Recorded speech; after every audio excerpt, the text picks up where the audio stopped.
Well, God bless you. God bless you. Thank you so very much, everyone. Thank you for joining and being a part of the broadcast today. And as we share truths of the kingdom from an apostolic perspective on this morning, I am truly grateful and thankful for all of you that are sharing and joining in. And we're going to give it a few minutes for to allow people to join in. But I truly want to appreciate all of you for taking a few minutes to join in this morning on the broadcast as we share just share some our thoughts and share the things that we're hearing Mother say to us during this season um, of our independence. And I really, really do appreciate all of you for joining in on this morning. Um, as we get started, I just want to, first of all, invite all of you in to participate in the discussion this morning. Hopefully, the discussion will be engaging and energetic. That's part of my effort here as I select the things that, and I say select as I've asked Mother to impress upon me the things that we want to talk about and that should be talked about. So I hope that everyone finds it engaging, and then by doing so, participate. It means a lot to us to hear your thoughts, to hear your insights around the topics that are set forth to discuss. So thank you so very much. While we're waiting on others to join, I want to invite all of you. You can see crawling on the bottom of your screen. If you'd like to reach out to us, you can do so at lcbellany@yahoo.com. That's my email address.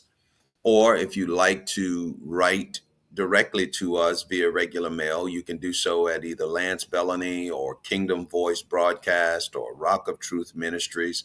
And you can address that letter to 214 Remington Road, Huntsville, Texas, 77340. And I would certainly appreciate all of you for doing so, and it would mean a lot to us if you did. Um, so thank you so very much. I can see all of your comments. Please feel free to um, jot your comments down. Sandrea, thank you so very much, sister. It is always a pleasure to um, to hear from you. Sandrea, I would ask if you don't mind sending me a text message with your contact information, if you're at liberty to do so, or an email with your contact information. I wanted to just express my appreciation for the support that you have shared and to the broadcast and the ministry here. So again, thank you so very much. So I want to this morning. I want to talk about this is the weekend after our Fourth of July celebration, and if you were like many Americans, you celebrated the Fourth of July with a barbecue, with family, with friends. I happen to be on location. Thank you, Sandra. I happen to be on location um, in California and here traveling with my grandson. As you can see, I'm repping the DJW. That's his basketball team, and so it's nice and cool this morning. And for those of you back in Houston, I feel your pain. This weather in Southern California is yeah, they do it right down here over here in Southern California. So it's nice and cool, and the humidity is low, and the morning sunshine is burning off the fog from the ocean, and it's starting to turn blue. It's really nice. It's really nice. If there's one thing I love about Southern California, it is its weather. So, but anyway, I digress. I'm here in Southern California, and so I just wanted to share that, and I had the opportunity to go to a backyard barbecue on the 4th, and it was excuse me, I think we did it on the 4th, and and it was really really fun and nice, and so we're enjoying that. Okay, I digress a little bit here. Today I want to talk about life, liberty, and the pursuit of happiness. Why did I choose that? Obviously, it comes from the founding of our nation, the independence, the Declaration of Independence, and as we look at the implications of that most iconic phrase, I think many people draw different things from that phrase, and I'd like to talk about some of those differences. I also want to emphasize the way I look at it, and hopefully encourage those of us that are listening and engaging with me here on the broadcast, that perhaps um, there is a absolute um, opportunity for us to see it from each other's perspective. So feel free to share your thoughts. Linwood, I see you, brother. Uh, a old classmate, teammate of mine. Absolutely, brother. I will get to this comment. It's quite lengthy, but I will get to it, man. I promise you, I will get to it. I got your contact information, Linwood. I will absolutely be reaching out to you, brother. Um, so I want to talk about that because I think and in particular Americans, and in particular African Americans, we share a different perspective on this. And so let me step back for a minute and talk about something. I want to share something on the screen with you. Life, liberty, and the pursuit of happiness. The American experiment is the ambitious, unprecedented attempt by the United States of America to establish a self governing republic based on the principles of liberty, equality, and popular sovereignty. Now, let me talk about that word, popular sovereignty. It's not talking about popular as in popularity, but it's talking about popular as in populace, the people, the electorate, the sovereignty of the electorate over the government. It encompasses a journey of our nation to establish ideals to survive the ongoing social evolution and the challenges from that evolution. So let's take a minute for just take a minute and step back and talk a little bit about this American experiment. Okay, this experiment was ambitious, and as we consider and think about the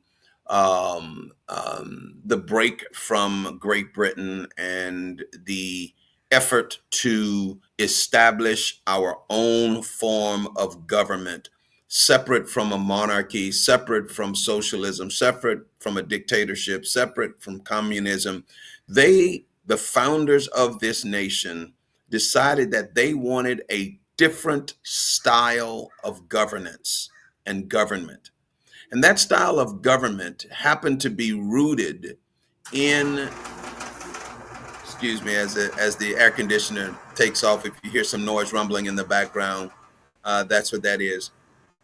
The um, uh, the idea was the establishment of a governing system that gave power to the populace, that gave power to the electorate, and that the government served at the pleasure of the electorate. Now that's a unique and at the time completely unheard of form of governance. We understand this now in that as time has gone over the last 250 years, as time has gone, we realize that not only was this a better form of government, so far has proven to be a better form of government, it has also proven to be a government that has produced the most productive nation this world has ever seen. When you bring together ideas, when you bring together freedoms, when you bring together the values that promote life and liberty and happiness, okay, or at least the pursuit of happiness. Let me not say happiness, but life, liberty, and the pursuit of happiness, you yield a people that are vibrant, that are motivated, that are stimulated to go out and become all that they can become. And that, beloved, is what the founding fathers efforted to do, and so far has been able to accomplish. I want you to think about this. 250 years compared to the millennia that many nations have existed, in particular Europe and the Middle East and Northern Africa, or Africa, the Eastern Hemisphere of the world, of the globe, of the population. Look at the contrast and the juxtaposition between where we here in the United States have progressed to and where they are today. Look at how different it is. When the US stands up, when the flag flies, when the eagle soars, people take notice. Okay? There's an old saying goes, when the US sneezes, the world catches a cold. And the issue there is that I'm driving is that it is rooted in the things that was this nation was founded upon. Now I know, listen, as an African American, as a man of color, I understand the unique challenges that we face in this country, bar none, period. There's no getting around that. And let me be a little bit more explicit. I understand the challenges that we faced, past tense, the ones that we currently face, and then I hope for a better tomorrow, in that we can overcome those challenges and minimize them, or at the or hopefully mitigate them, make them of non consequence. So I'm not ignoring the fact that we've had challenges. What I am encouraging is that we live in the greatest country that this planet has ever seen. We live under the governance of the greatest government that has ever been created. This government, created by men, embodies and is endued and respects and pays homage to the creator of all things. And I think, and I believe in many respects, as a result of that, we've been blessed to see the progress and the improvements and enjoy the standard of living that we enjoy. Life, liberty, and the pursuit of happiness is the effort by our government to endow each one of us with the ability to go out and pursue life, to be protected by, have our lives protected by the government, the laws of our nation. Liberty, have our freedoms protected and guaranteed by the laws of our government. And then the pursuit of happiness. Now, again, I often, when I talk about this subject, I often bring to the forefront the fact that we're not guaranteed to be happy. What we're guaranteed is the pursuit of that happiness, meaning I can go and do the things that will make me happy, short of breaking any laws. I can't steal from somebody to be happy. I can't kill somebody to be happy. I can't defame someone to, you get my point. But I can pursue that happiness within the confines of the law, and then achieve that happiness and leave an inheritance and live a good life and enjoy the beauty of the creation that God has given to us. And so as we think about this 4th of July, and as we consider this 4th of July, I want to talk about those three things in the context of our kingdom journey: life, liberty, and the pursuit of happiness. Okay. So it's important for us to, it's really important for us to recognize the life that we're given. One of the things that we're challenged with in this country is an erosion of the sanctity of life. I've noticed that And I'm going to talk about some things, and I invite your comments. Okay, everyone, please share your comments, because I am probably going to say some things that you may not agree with, but I'm certainly going to say some things that I know you will agree with. Share your comments. I'd like to hear your thoughts and your feedback. Okay, life. One of the core tenets of our society is the protection of life. And one of the things that we do most horribly than anyone else in the world, I believe, is that we kill our children. We kill our babies. We have embraced and we have accepted a form of birth control that, whether rather than exercising constraint, we exercise convenience. And so we have endorsed abortion. I consider that to strike at the very core of the life component of life, liberty, and the pursuit of happiness. They are vulnerable.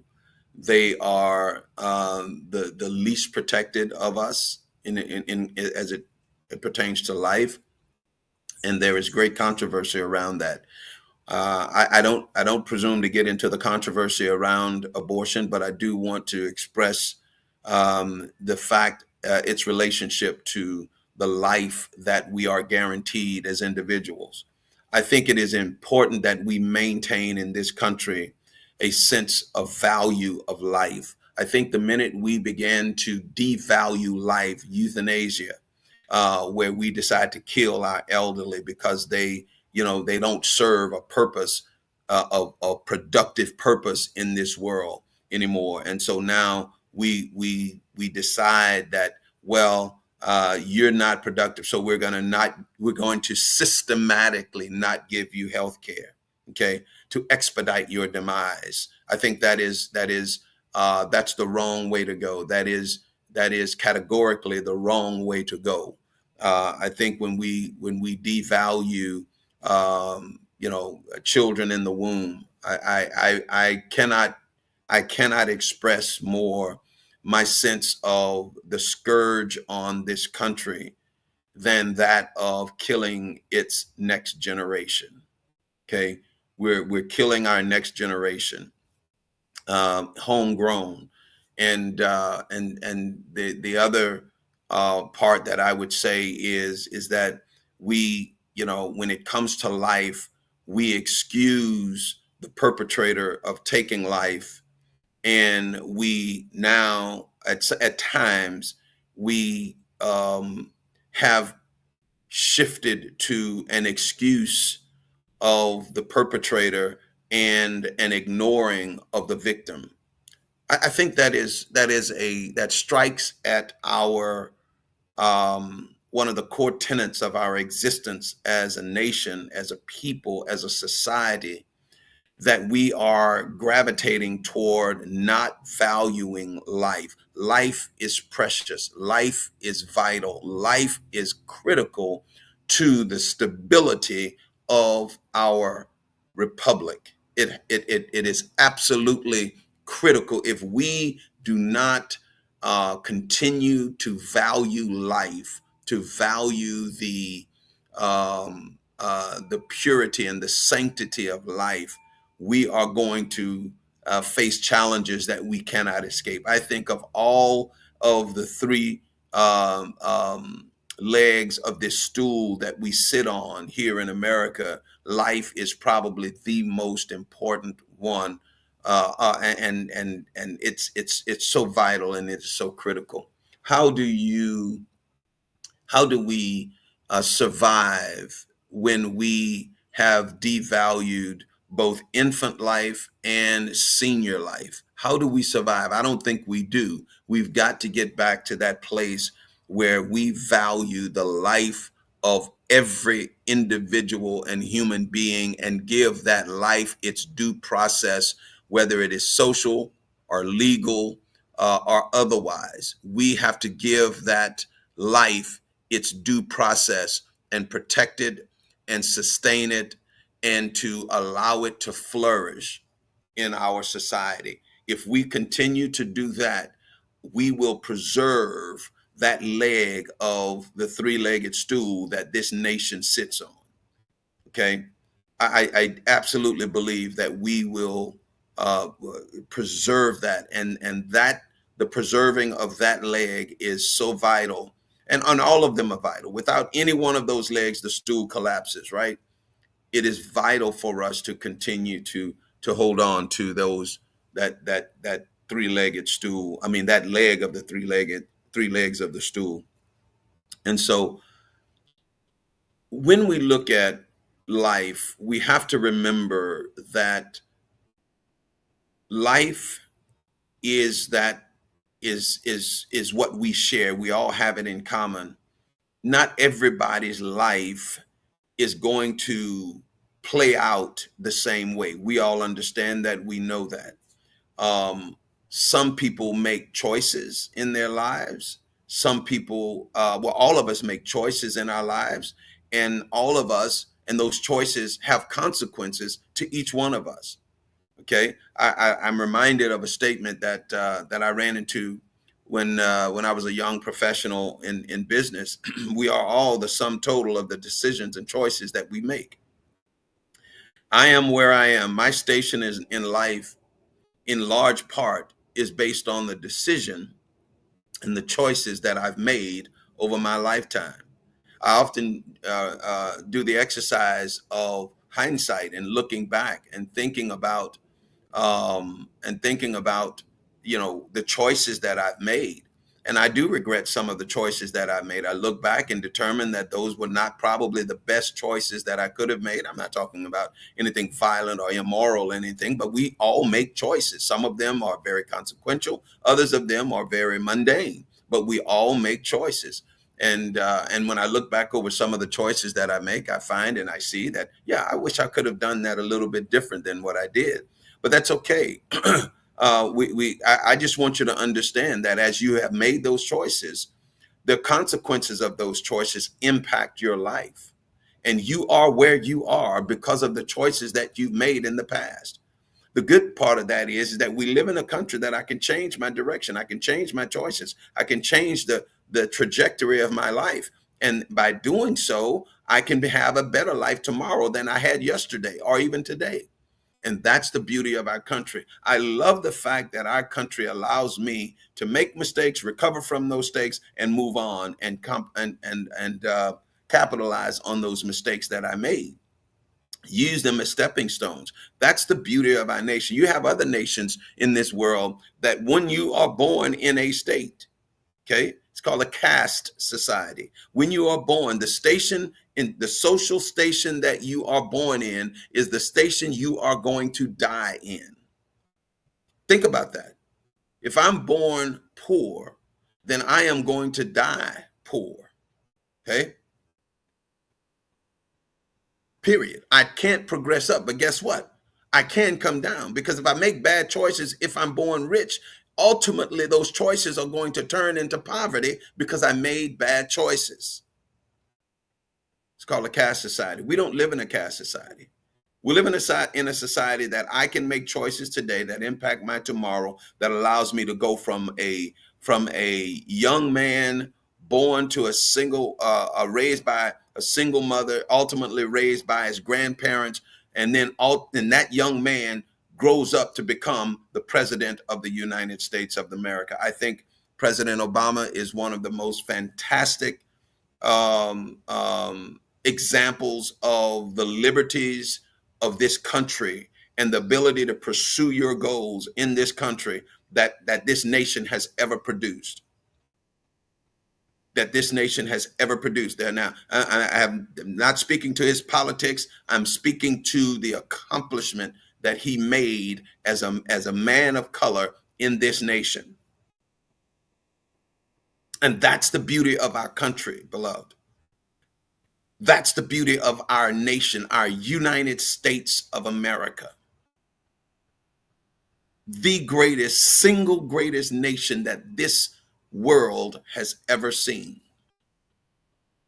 We can talk about the Roman Empire, we can talk about the Egyptian Empire, we can talk about all of them. But by virtue of our time in the historical timeline of this world, we stand as the most powerful and the most wealthiest nation in this in the existence of the world. And you and I, most of you that are listening to me on this broadcast, have been fortunate enough to be born in this country. Don't discount that. Don't let anyone persuade you to think ill of all of the opportunities and all of the conveniences that this country offers us. Because yes, there are a few warts, because there are a few things that need to be straightened up and corrected and fixed. Yes, and there's no question about that. But don't let people sour you on the idea that this country offers me the opportunity to change it. Think about that. Think about what President Obama was able to do. He was able to change it. Think about Martin Luther King. He was able to change the country rather than sit back and complain and moan and bellyache about the country. This is the beauty of our republic. This is the beauty of it. I can change it. I can be a catalyst to change it if I am so called to do by God. So don't let someone sour you on the idea of this country. There are people that are desirous to come to this country right now, and many people did over the past 4 years. They want to come here. Why? Because they're escaping a form of government that has failed them as a government. You can say, "Oh well, I don't." Listen, you don't leave paradise not without a purpose and an intent. Okay, so people that are leaving their home countries to come here, why? They're looking for the pursuit of happiness. They're looking for liberty. They're escaping violence and revolution. They're escaping to protect their lives, and they're seeking a place where they can enjoy life, they can enjoy freedom, and they can pursue their dreams. So where do they come? They come to the United States of America. Thankfully that there is a place where they can come. Thankfully that we are a country that welcomes migrants. And I'm not going to get into the popular debate that's going on and raging across our country right now. I'm not going to get into that. I am going to talk about the merits of our migrant generosity. We welcome as a nation people to come here and to add to the broader collective of these United States of America. And no one can argue that. We might argue the some of the regulations around it and the rules and the laws around it, but we cannot argue the fact that we welcome migrants in this country. Okay? But we must protect these values of life, liberty, and the pursuit of happiness. And we protect them not by violent revolution. We protect them by the arena of ideas. Okay, we protect life, liberty, and the pursuit of happiness in the arena of ideas, presenting your ideas, selling people on your idea, convincing people that your idea is better than the next man's idea, convincing people that you have put forth a better argument than them, rather than killing someone, or rather than trying to shut someone else up to prevent them from presenting their ideas. Violence in the streets. We pursue these ideas in the arena of public opinion and of public discourse and public debate. And let the greatest ideas prevail. Let the ideas that promote the greater value of this nation prevail. I want to talk a little bit, and by the way, I want to continue to invite you guys. Please feel free to share your thoughts and your comments. I want to dialogue with you. I want to dialogue with you as a part of what I share today. And I see many of you have checked in. Thank you all so very much. And so please feel free to share. I want to talk a little bit about the again, the liberties, the freedoms that we have here. When we talk about liberties and freedoms, one of the things that we protect against and we fight against in this country is the encroachment of government upon our personal liberties. And this is why our country, based on laws, give us, no matter how far the government encroach, the next government can fix it. Okay. Or no matter how far the current government goes astray, the next government can correct it. Okay. And that's the beauty of our nation. I often tell people that I talk with that the political pendulum swings this way, it swings back this way, and it just constantly goes back and forth. Okay. What many people are trying to do is get the political pendulum to swing here and stop. Others are trying to take the fulcrum of the pendulum and slide it to a point where it swings over here now rather than over here. Okay, and that's okay too. All of that is acceptable. The beauty of it is that anytime it gets out of whack, we can course correct. We are given the ability to course correct in our country. Our nation, beloved, is the greatest nation that there is. Many people in our country have never traveled abroad. People that have come from foreign countries, obviously, they have traveled abroad to get here. Whether they came from Africa or from Europe or from Central, South America, whether they came from Canada, our next door neighbors, whether they came from Asia, it doesn't matter. They migrated here and they have they travel from a foreign country to get here. Okay, they understand the differences between where they left and where they are. Those of us that have been born here in America and have never traveled abroad, we don't understand. We don't have anything to contrast that with. Nothing.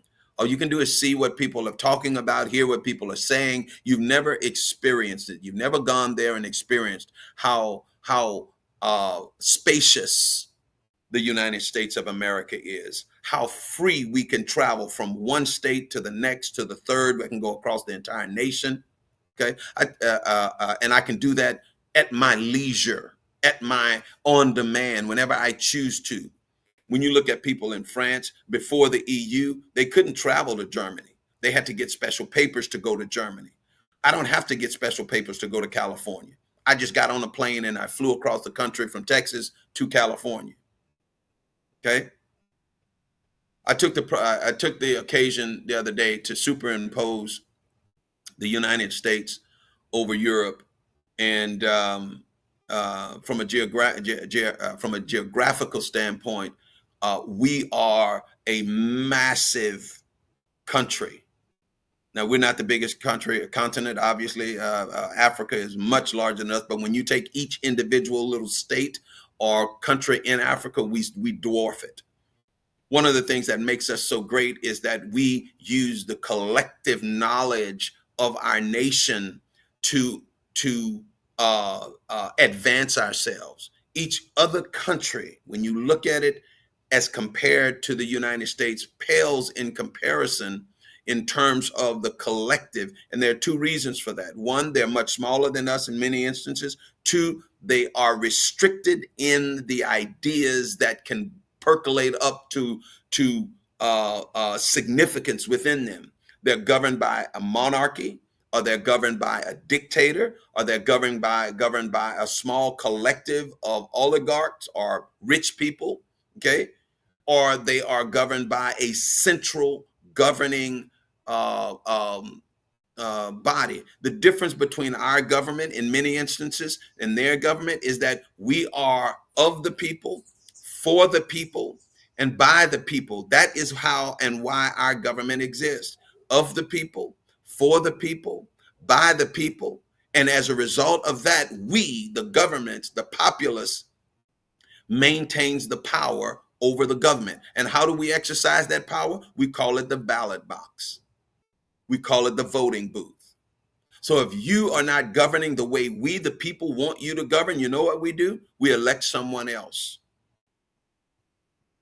And if they do, then we reelect them into office. The beauty of our government is that the way it was set up, it requires that the highest office in our land be elected by the broader population of our country. We call that the Electoral College. Brilliant idea. Brilliant idea. Because what many people fail to understand is that the Electoral College guarantees that every state in the union has an impact on the office of president.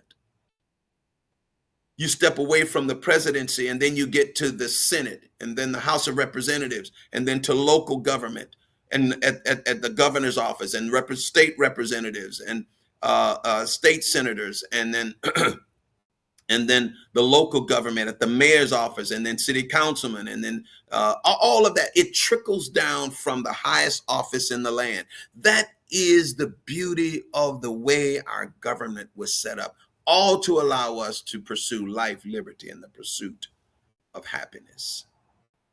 All to allow us to pursue these things and go forth and become all that you can be. One of the things I said is that an outcome, an outshoot of our government is capitalism.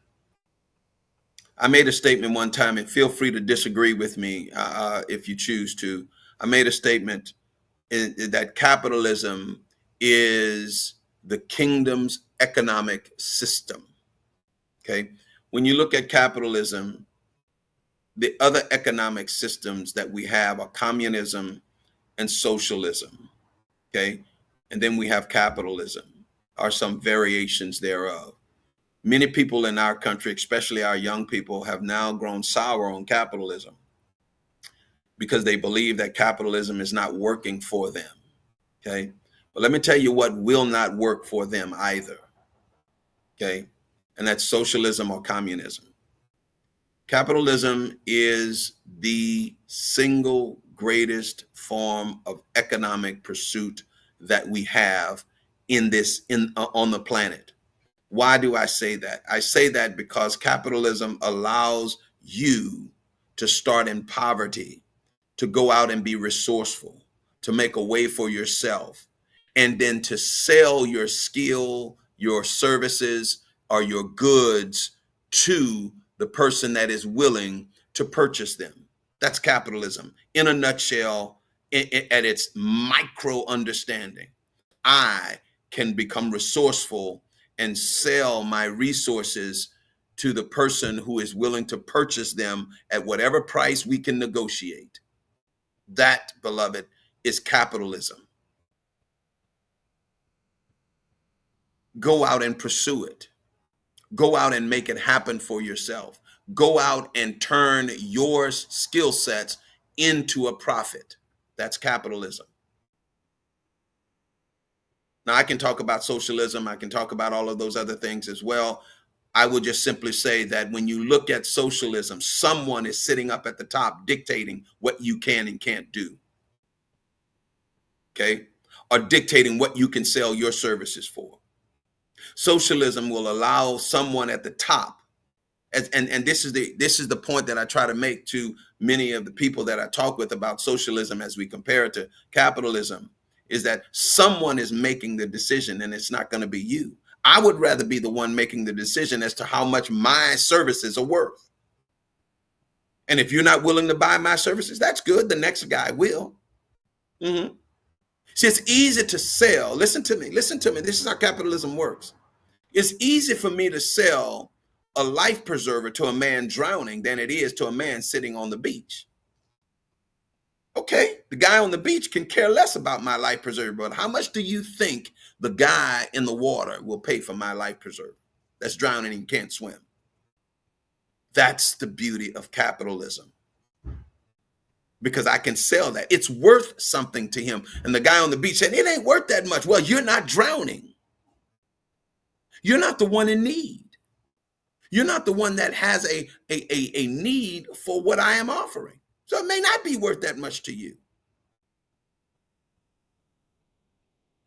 Yes, I will guarantee you and I will grant you the fact that capitalism has to be held in check.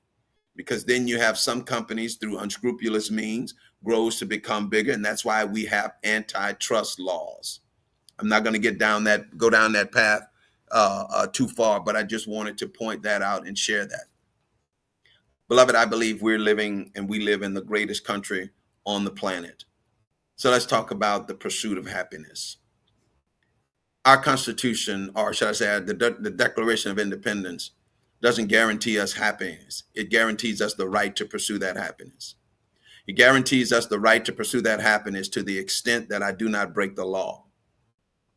And the laws of this land are in large part geared to protect life and liberties. So you can't infringe upon my life, and you can't infringe upon my liberty to pursue your happiness. So I'm grateful for that. And so the pursuit of happiness is on me. If I don't have what's required for me to be happy, then I have the right to go get those things, to pursue those things, to make those things happen for me. I can improve my skills. I can improve my knowledge. I can improve my abilities. And then I can go pursue the happiness that I want, whether that is making more money, meeting the right person, or living in the right place, or whatever. I can go pursue that if that makes me happy. Get a better education. If that's what makes me happy, I can pursue those things. And in pursuing those things, I become happy. I now become more productive. I now contribute. I can help others. All of those things. I was once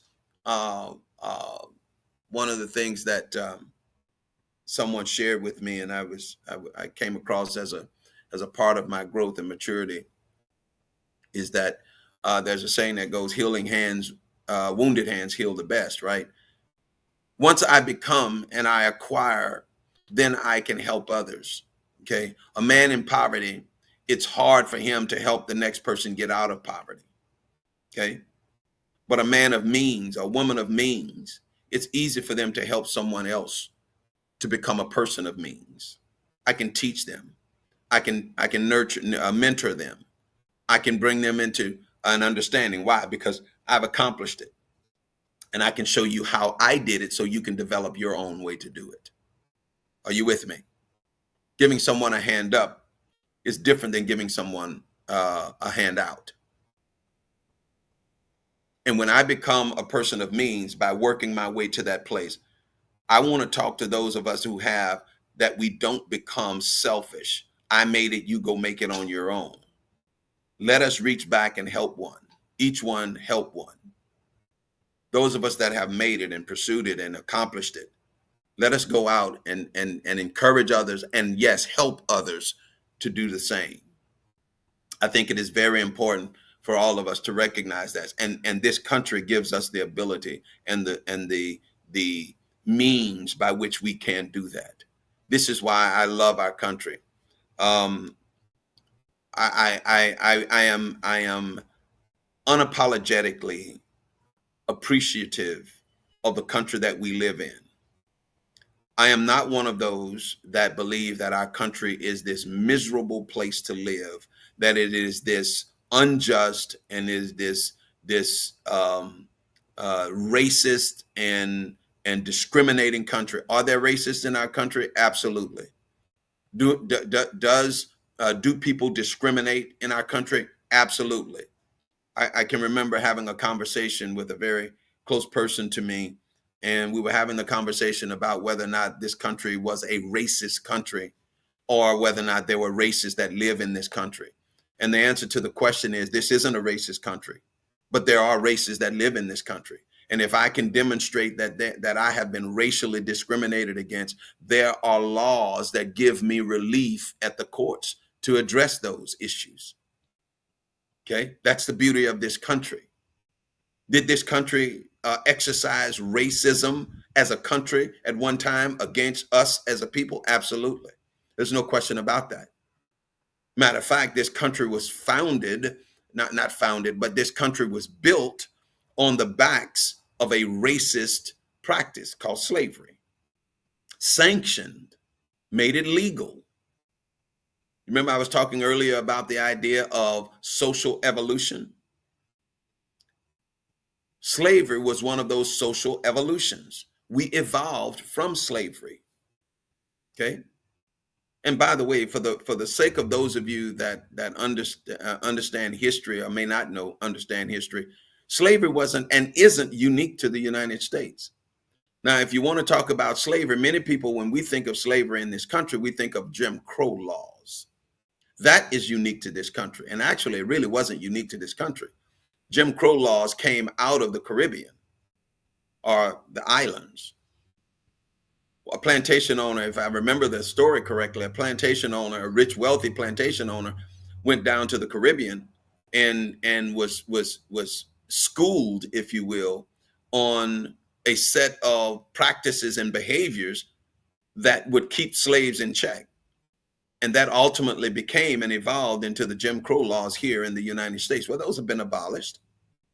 There's no question about that. We have to embrace that dark, unsavory underbelly of our existence. No question about that. But what I want to encourage you to do is not allow that to hold you back from pursuing the things that are going to make you successful, that are going to make you happy, that are going to make you prosperous. Okay. Don't let those things and the fact that it happened to those things and the fact that sometimes you continue to see it stop you from pursuing the things that you want to do. Sometimes we can get into a place, sometimes we can get into a mindset that the way we think about things will stop you from achieving the very thing that you're pursuing. I'm going to give you an example. There are people that hate capitalism so bad that it impacts their ability to go capitalize on their skills because they hate capitalism. They hate the very thing that they are pursuing, wealth. They hate it. They hate it when they see other people with it. Listen, don't discount what I'm about to say to you. They hate it when they see it in other people, but yet they aspire to the very thing that they hate. That is an absolute conflicting, self-destroying position. You can't achieve what you hate. You can't acquire the thing that you hate. Capitalism isn't the problem. Okay? Wicked people are the problem. So don't hate, as we used to say, don't hate the game, hate the player. Okay? The game is what it is. It's called capitalism. It's called life. There are some players that don't play the game fair. And that's where we have relief at the courts because of our liberty. You can't progress at the expense of my liberty. Okay? You can't progress at the expense of my liberty. I can hold you accountable when you infringe upon my liberties. All right? One of my liberties requires that you can't steal from me. You can't take my intellectual property. Okay? You can't just destroy my business illegally. You can outcompete me, but you can't destroy my business because you want your business to thrive. If you do, I can take you to the law and get relief and get an injunction against that. So we have life, liberty, and the pursuit of happiness in abundance in this country, in abundance. And I want to encourage all of you that are listening to pursue life, liberty, and happiness. Or rather, you're guaranteed life. No one can come take your life without suffering the consequences of it. You're guaranteed liberty. No one can infringe upon your liberty without suffering the consequences of it. We have means of relief. Okay. But if you don't pursue your own happiness, then that's on you. This country has given you the right to pursue your happiness. I'm visiting my cousin here in Cali. And when I got here, he was doing some construction work on his house, and I had the occasion to listen, to sit down and talk with one of the contractors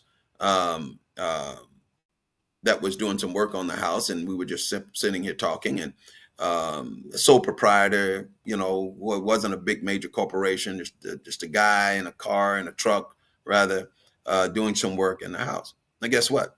My cousin purchased his skills for a variety of reasons, but my cousin purchased his skills. And guess what he had the right to do? He had the right to say to my cousin, I charge X amount to do this work. And my cousin had the right to say, yes, here, let's trade. That's capitalism. Nobody told him what he had to charge. Nobody told my cousin what he had to pay. That's capitalism. And so my cousin got the work done, and the contractor got the money that he charged to do the work. That's capitalism. Go do that. Go make that happen. Go pursue that. Okay? You can go become a carpenter, or you can go become an engineer, or you can go become a rocket scientist, or you can go become a doctor or a lawyer or a banker or what have you. Go out and do that. Become that. Take full advantage. Beloved, we live in the single greatest country in the world. I'm getting up in age. You know what I've decided to do? My wife and I were talking the other day, and I made the comment. I said, you know what? I think I might want to go back and get my master's degree. Well, I'm up in age. And she said, well, why don't you? Why don't you? I was talking to my cousin who I'm visiting today. Him and his wife both went and got their PhDs at an advanced age. They were in their early 60s when they went back and got their PhDs. And I said to myself, you know what? I think I'm going to go do that. I think I am going to pursue something that makes me happy, that fulfills me. At the late age, I was in my late 50s at the time. I decided I was going to reinvent myself, or course, not course correct, but pivot my career. And I made that decision. And I'm thankful today that I made that decision to pivot, because it has put me in a position where I can do some things that make me happy, that fulfill me. So, beloved, as we get ready to close, again, I want to certainly thank all of you for joining in. If you got any thoughts and comments that you want to make please feel free to do so. Please feel free to do so as we get ready to close. I'd love to have your thoughts. I see you, Nelson. Nelson Joseph Castile. Yes. For those of you that don't know, Nelson and I often go back and forth. He happens to be a bit younger than I am. Let me put it that way. And he always gets on me for being older. Let me put it that way. Good to see you, Nelson. Thank you so much for taking a minute to pop in, man. Listen, beloved, life, liberty, and the pursuit of happiness. I want to close with this. We live in the greatest country in this world. There's no question about that. There are other countries to live in. There are other countries to live in, no question. And if this country is one that you're not happy with, guess what you have the liberty to do? You have the liberty to leave. No one's forcing us to stay. Our laws don't mandate that we stay here. Okay, our laws don't require that we stay here. Our laws say you're born here, you're an American citizen, you will always be an American citizen, but you can go. You can go to Africa. You can go to South America. You can go to Central America. You can go to Europe. You can go to Asia. You can go to Canada. If they'll take you, go. Feel free. Explore. I've seen a lot of people leave America and go to Korea. They love it in Korea. They absolutely love Korea. Great for them. Much more power to them. Okay? That's the freedom that they have to leave. Okay? Other people choose to stay, but they don't like it. So they choose to fight to change it. And fight, when I say fight, I'm not talking about violence. I'm just talking about they choose to assert their efforts to change. And that's good too. That's what makes America so special. I can stay here and effort to change the trajectory of the country. And many people do. I mentioned Dr. King, and we're going to finish up here in just a second. I mentioned Dr. King, Malcolm X, okay, and all the great civil rights leaders. They fought to change the trajectory of this country. Okay, I mentioned Barack Obama. Okay, he thought the country needed to go in a different direction. He did what it took. He went to law school. He went to got in the Senate, then ultimately made it to the presidency, and he shifted the course of this country. Now we have another president. Guess what he's doing? He saw it, came from a place of means, and parlayed those means into a government posture, and got elected president, got voted out, got reelected. That's the beauty of our country. Okay, sure. If it is not going the way you want it to go, then you have the right to pursue means of change. I say this and I'm going to close. I'm so excited, so happy on this Independence Day to say to my listening audience that the city I grew up in recently elected its first African American mayor. And the gentleman that was elected just so happened to be a very close and dear friend of mine, a classmate of mine from high school. We graduated the same year, played sports together, went to the same high school.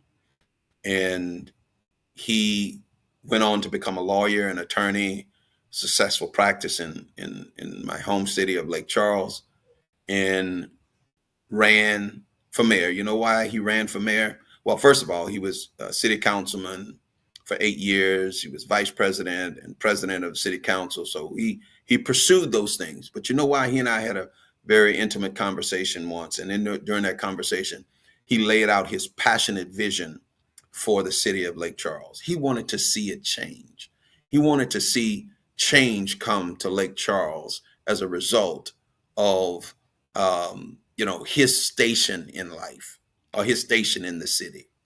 And so he ran for mayor, got elected, and now he is now the first. He has the distinctive honor of being the first African American to serve, or rather to be elected to the office of mayor in Lake Charles, Louisiana. I said that to bring up the fact that one of the things that I do is I share his vision for the city, and we're in discussions about how I can serve in his administration to make the change. So I'm getting back to that point. If it's not going the way you want to see it go, participate in the change that you want to see.